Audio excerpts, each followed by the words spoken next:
我哋人點解而家活得咁辛苦呢？而家啲人點解會活得咁痛苦，冇咗快樂呢？因為而家嘅人都迷失咗自己，迷失咗方向。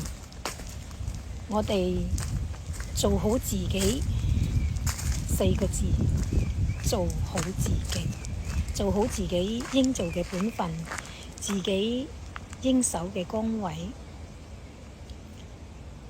好好努力係修好自己嘅福德，照顧好父母、夫妻恩愛、兄弟姊妹和睦，慈愛孩子，福德足就一切足。